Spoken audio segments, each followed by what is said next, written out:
connectivity in the region. We trust that with your strong support, the Belt and Road cooperation will make a greater contribution to ASEAN and the world. Next, let's warmly welcome His Excellency Imran Khan, the Prime Minister of Pakistan.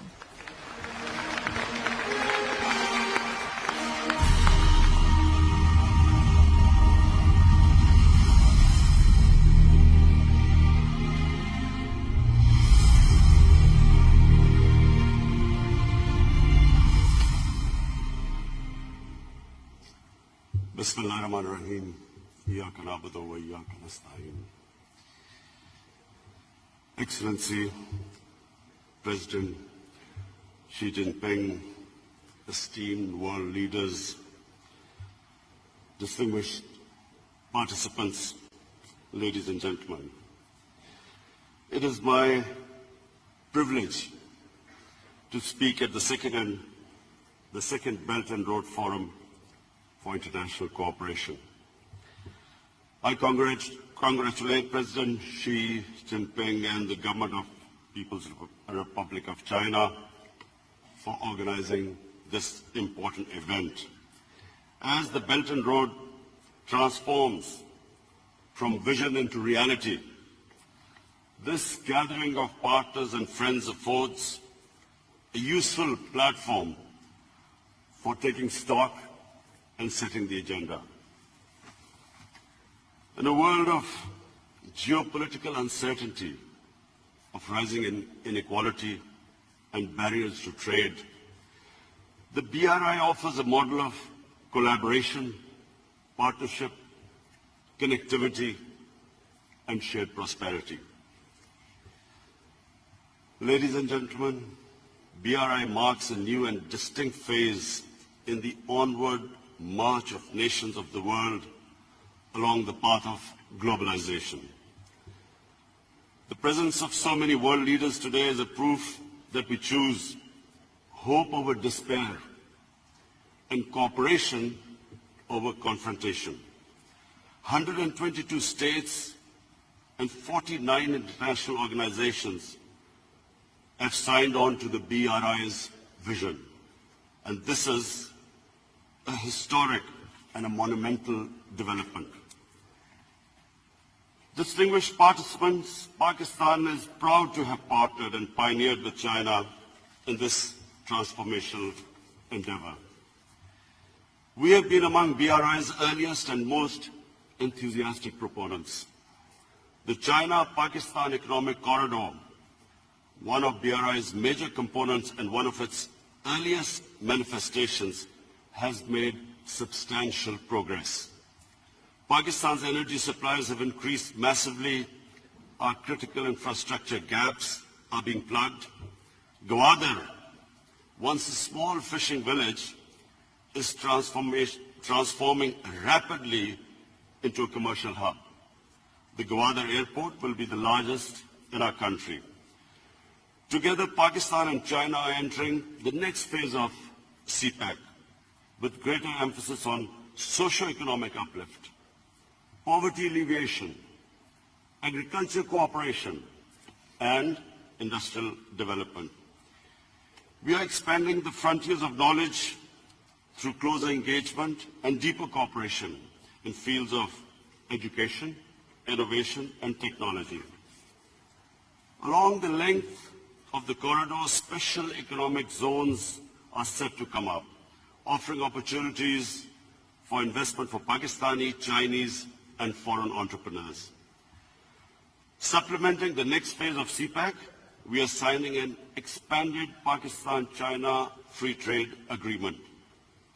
We are changing Pakistan's economic landscape and, inshallah, the destiny of our people.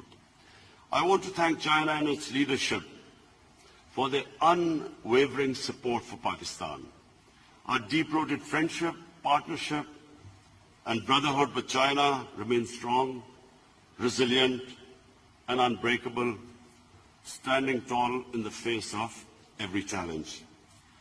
I take this opportunity to invite all of you to avail our liberal foreign investment regime and participate in our economy in particular infrastructure, railways, dams, IT, and manufacturing. Distinguished participants, as the Belt and Road Initiative takes a further concrete shape, I suggest we direct our efforts and focus on the peoples of our country and towards addressing impediments on the way to sustainable growth. Some of these points have already been touched on by President Xi in his opening speech, but I'd like to make 5 suggestions. Number 1, to undertake joint efforts to mitigate the adverse effects of climate change. The President of Chile has also elaborated on this. In our country, in the last 5 years, we successfully planted 5 billion trees in one of our provinces called KP. Now we have launched a nationwide project to plant 10 billion trees in the next 5 years.